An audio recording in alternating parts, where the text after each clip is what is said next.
ദൈവത്തെ അനുഗമിക്കാൻ തുടങ്ങിയിട്ട് വർഷങ്ങളായി, കൃപാവരങ്ങളില്ലേ? ദൈവത്തെ അനുഗമിക്കാൻ തുടങ്ങിയിട്ട് വർഷങ്ങളായി, ദൈവിക വെളിപ്പാടുകൾ കാണാൻ കഴിയുന്നില്ലേ?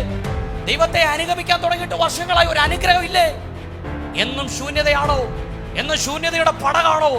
യേശു പറയുക, പടകിന്റെ വലത്തുവശത്ത് വീശ്. എന്താ പടകിന്റെ വലത്തുവശം?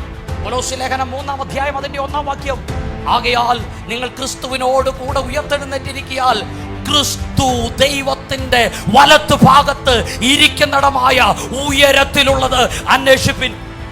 സങ്കീർത്തനം 16:8 ദാവീദ് പറയുന്നു, ഞാൻ യഹോവയെ എപ്പോഴും എന്റെ മുമ്പിൽ വെച്ചിരിക്കുന്നു, അവൻ എന്റെ വലത്തു ഭാഗത്തുള്ളത് കൊണ്ട്. സ്തെഫാനോസ് കല്ലേറുകൊണ്ട് വീഴുമ്പോൾ അവൻ സ്വർഗത്തിലേക്ക് നോക്കി, സ്വർഗം തുറന്നിരിക്കുന്നത് കണ്ടു.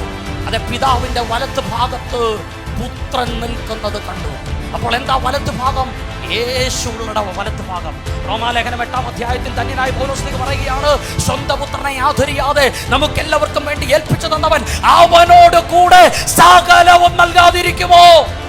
ഇന്ന് പകലെ ശൂന്യതയുടെ പടക് നിറയാൻ ചെയ്യേണ്ടത് യേശുവിനോട് ചേർന്ന് നിൽക്കുക.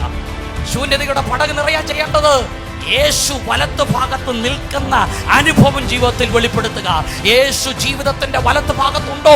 യേശു പടകിന്റെ വലത്ത് ഭാഗത്തുണ്ടോ? നിന്റെ പടക് എന്നും ശൂന്യമായിരിക്കാൻ നാഥൻ അനുവദിക്കത്തില്ല. നിന്റെ പടക് വലതു ചലതിനെ കൊണ്ട് നിറയുന്ന അനുഭവങ്ങൾ ജീവിതത്തിന്റെ അകത്ത് വെളിപ്പെടുക തന്നെ.